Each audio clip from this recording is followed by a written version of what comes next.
Morning. Denise Dryden here, out on Bainbridge Island doing my weekly Sunday morning video. Today I want to talk about how we address fear and control. And it's timely, I think. So let's play with this and see how it goes. We each have our own belief systems, right? They're based on our experiences, the experiences we had as a child in our relationships, the people around us, the environments that we live in, everything, home, school, religion, parents, extended family, our social settings, they all help create these core belief systems that we have, that we hold really near and dear to us, right? So some of these behaviors are exploratory. So I'm like, sometimes as we learn something new, we adapt new belief systems and we sort of add to the ones that we have. And then we also have these deep, solid core beliefs that we hold onto, that no matter what happens, they're unchangeable. We will defend them. They are strong. Since many of our beliefs are formulated and they take on these core beliefs, there can also be generational, meaning that they're lineage, that they can be passed on from family member to family member, or they can be shaped from the instances, the issues, the climate that existed at the time when they were formulated. So it makes sense that each of us have these generational beliefs also. So I'm a baby boomer, and in my familial system, it was go to college and get a good job. And so that core belief existed in everything that we did, especially for the men in my culture. And then as women started to break into the work field, I'm dating myself, but it just means that a lot of things that we started to do, we had to change some core beliefs. And these lineal generational beliefs addressed faith, and they addressed education and how we work and who goes to work and the roles in marriage, the roles in parenting, the roles in partnerships, in marriages, the roles in leadership. So when our beliefs are pushed or rattled or challenged, what do we do? I mean, think about this, really. What do you do when some of your core beliefs are rattled? It makes sense that the first thing that we do is we go into a level of reaction, like, no. So, oh no, oh shit, this is not happening. I can't believe that person did this. So we shift into making it about that other person's belief systems for being different, wrong, whatever. We tighten up, we freeze, we try to keep things safe, we protect, or we try to stop it, like, nope, stop it right here. So we use judgment, we use anger, we use defensiveness, we use blame, and we have fear. Makes sense, right? Someone rattles our core belief systems and we go into fear.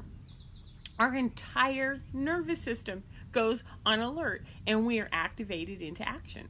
And some of these actions are like, fix it, gotta make this, gotta change this, stop it, gotta shut it down, avoid it, nope, not dealing with it, collapse in and pretend it's not out there, fight it, get into arguments, get into pissing wars all over Facebook and Instagram, challenging, Twitter is my favorite, challenging, what someone else is saying. And we try to steer it back to normal, or we camouflage it. We dress it all up and we pretend like it's not happening. All of these are ways that we control what happens when we get activated and we go into fear. Makes sense, right? So I would imagine that there's a lot of internal and external reactions going on right now, because when we look at things globally, we have aggression escalating between nations. We have examples of where nature is being impacted by man.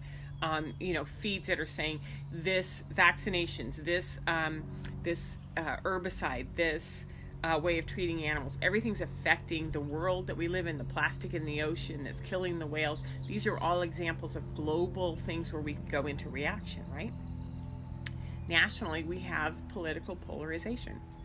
We also have strategic attacks on children and women and immigrants. And so we're in that defensiveness. This doesn't go with my core belief. Locally, there are instances within your community that are reflecting much of what's going on in the outer global world and kind of coming in little micro forms in front of you, whether it's expansion. I've lived in small resort communities that are constantly looking at greed and expansion and lying and deceit and the abuse of power in order to gain land so that they can put projects up on it, and also expansion in education systems and things that are much needed. So it just triggers a lot of belief systems, right? So the point is that we all are experiencing some rocking right now with what we know and what we believe. And it can make us feel out of control. So when we're feeling these beliefs and they're being dislodged and loosened, they're actually like tap, tap, tap. Do you really believe that? Tap, tap, tap. Do you really think that that's true? Or is that old? And does it serve you anymore? So I think that a lot of these beliefs are coming to the surface so that we can sort of look at what's being rattled and then take a look back and go, is this really true for me anymore? Or is this an invitation to change or shift something? But we are all experiencing this. So what I notice is that when I look around at the coffee shops, when I look at the social media, when I look at the news, when I look at people driving on the highway, they're hunkered down. They're holding in. They're in attention. Like, I don't know what's going on and I don't know what to do. So they're waiting for this to stop. And so what I would say is that energetically, it feels like there's a constriction going on. My beliefs are being rocked and I feel really tight and constricted and I'm not happy and I don't know what to do about it. So when we have this kind of constriction, we want to try to shift into control. What can I do about it? What do I want to do about this? Because I feel uncomfortable. I feel agitated. I have doubt about the things that I've believed in, and I'm afraid. This is individual.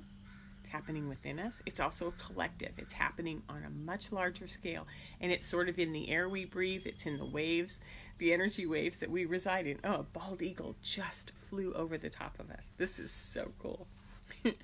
So when we know that we are all experiencing this, I want to ask you, what do you notice? When you look around, what do you see in the world outside of you? What do you see within your family system? What are you noticing within your own body? Are you hunkered down? Are you waiting? What's going on? So for those of you who've been following these videos, you know that I work with energy, and specifically those that are energetically sensitive. So that's highly sensitive people, empaths, readers, seers, knowers. And over the last 4 years, I've been building an awareness about what these kind of levels of sensitivities look like when you're parenting them. And when you're parenting them and they're in therapeutic boarding schools because they have high levels of reactivity and they're not thriving in school, or they're not thriving at home, or they're not thriving socially, and they need time to recalibrate. It's like there's a bigger issue going on. So I work with all of those dynamics constantly. So what this work has guided me to is I work with men and I work with women who are parenting, men and women who are in relationships, and teens and young adults, and we're working on deeper patterns, deeper awarenesses of patterns, energetic patterns, systems, sort of like cause and effect. And I keep trying to back it up and kind of go, well, it's not good or bad or right or wrong. Just notice when you push this, it impacts that over there. And when this comes, it impacts this and this. So we look at cause and effect, and then we look at ways to address them.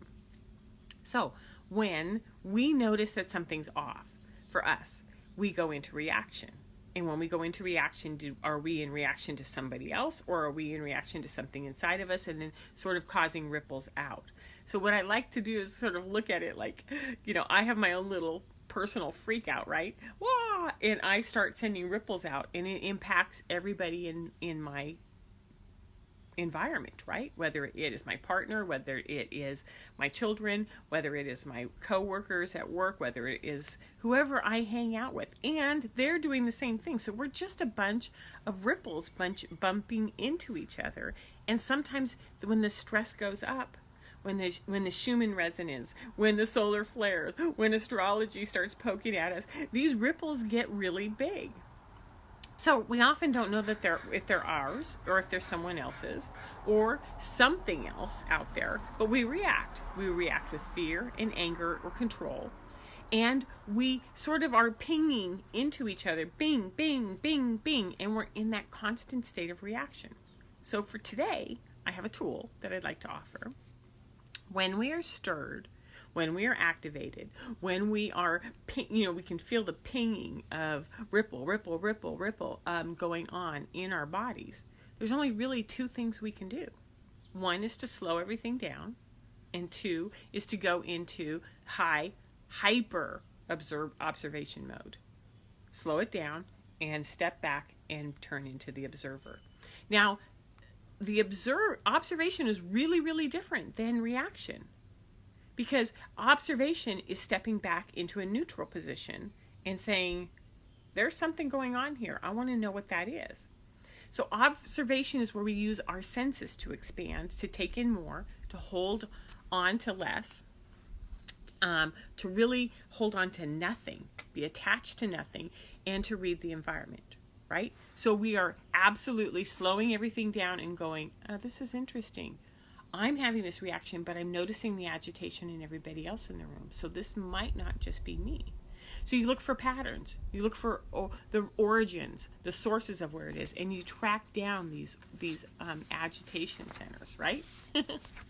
So observation, as we said, is going to complete neutrality and using multiple intelligences all working together.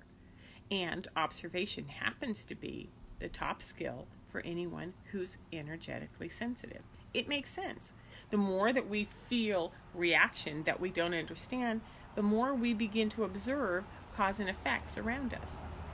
So, observation is easier with a calmer system. Let's be really clear. Observation is easier with a calmer system. So I've done several videos over the last few months on breathing and on getting to calm. So what we want to do is we want to slow down our breathing, we want to open up our observation skills, and we want to start noticing more. And when we're sitting back and we're noticing, number one, don't take anything personal, right? Number one, don't take anything personal. It may not be about you. Number two, reframe always what's going on and step out of reaction. So 2 is reframe and step out of reaction. Number 3 is respond. Once you know what's going on, respond, not react. Respond is a calculated, it's a natural step forward with intelligence. Number 4, know your beliefs are being rocked right now. Know everything that you believe in is being rocked right now, and it's time to sort of go, what do I really believe in? Number 5, be flexible and adaptive. Move with it. Sort of like the way kelp moves in the ocean, but it's rooted on the bottom. Just keep moving with it and going, there's something else going on I'm not seeing yet. And number 6, speak to what you notice. Talk about it. I'm noticing this, and I wonder what's going on. So, when the sort of changes are happening and we feel out of control, we can either go into reaction and fear and control, try to manage it and shut it down, or we can relax and become the observer and step in with awareness in response. Big difference. So this is the kind of stuff that I talk about each week. If you're interested, you can always find me on DeniseDrydenCoaching.com, and these are things that I help with. Have a great Sunday. Have a great June, and I'll see you next week.